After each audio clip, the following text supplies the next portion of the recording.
আমাদের মধ্যে এমন মুসলমান আছে যারা অন্যের হক নষ্ট করতে বড় পছন্দ করে, যারা অন্যায়ভাবে মানুষ থেকে চাঁদাবাজি করে বিভিন্ন ভাবে অর্থ উপার্জন করে, মানুষের হক যেভাবে নষ্ট করে করে সেই শ্রম ছাড়া মানুষের হক নষ্ট করে মেরে খায়। আল্লাহ তাআলা বলেন, বান্দা তোমার কি কিয়ামত দিবসের কথা স্মরণ হয় না? তোমার কি আখিরাতের কথা স্মরণ হয় না? মৃত্যুর কথা তোমার কি স্মরণ হয় না? এমন একটা সময় আসবে বান্দা, এমন একটা সময় আসবে রে, যেই সময় তোমার সব কৃতিকর্ম আল্লাহর কাছে প্রকাশিত হয়ে যাবে।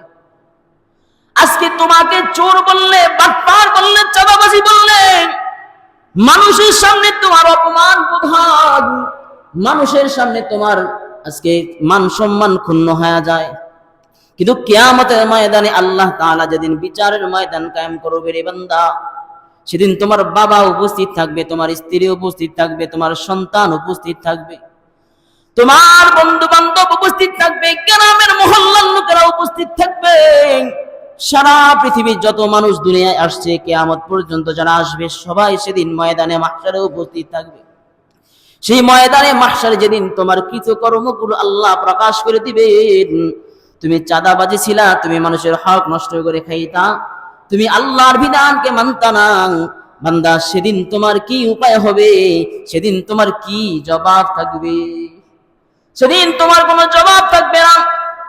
আল্লাহ তাআলা সেদিন বলবেন, ও নাফরমান, তুমি দুনিয়ায় মানুষের হক নষ্ট করে চলতা, আমি আল্লাহ তাআলা যে তোমাকে বললাম যে শ্রমের মাধ্যমে অর্থ উপার্জন করলে আমার বন্ধু হওয়া যায়, শ্রমের মাধ্যমে অর্থ উপার্জন করলে আমি রবের নিকট প্রিয় হওয়া যায়, বান্দা তুমি সেই বিধানকে লঙ্ঘন করিয়া মানুষের হক নষ্ট করে করে তুমি জীবন যাপন করছ।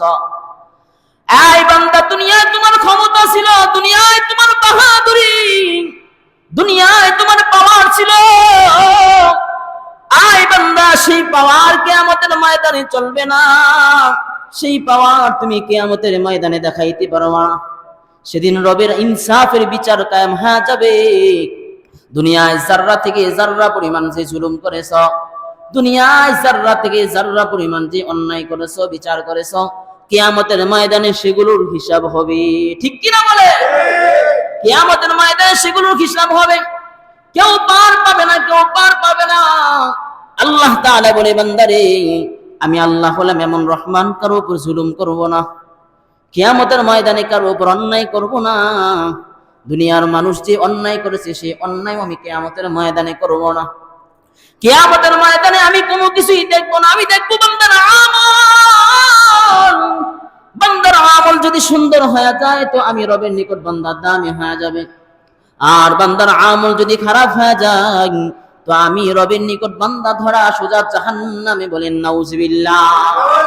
সোজা বান্দাকে জাহান্নামে নিক্ষেপ করা হবে। এজন্য আল্লাহ নবী সাল্লাল্লাহু আলাইহি ওয়াসাল্লাম বলেন, শ্রমিকের ঘাম শুকানোর আগে তার পারিশ্রমিক দিয়ে দাও। শ্রমিকের ঘাম শুকানোর আগে তার পারিশ্রমিক দিয়ে দাও। তোমার আন্ডারে শ্রমিক কাজ করেছে, তোমার হাজিরা হলো 500 টাকা, 600 টাকা, 1000 টাকা দিনে হাজিরা, কিন্তু তুমি টাকা কাজ ঠিকই করেছে, কিন্তু টাকা দেওয়ার সময় টাল বাহানা করো, এমন আছে না নাই? আজকে না কালকে, কালকে না পরশু, পরশু না টরশু, এমন ঘুরাইতে ঘুরাইতে মাসকে মাস চলে যায়, টাকা দেয় না, আছে না নাই? না। আল্লাহ নবী সাল্লাল্লাহু আলাইহি ওয়াসাল্লাম বলে, না রে বান্দা, না, এই কাজটা তোমরা করিও না।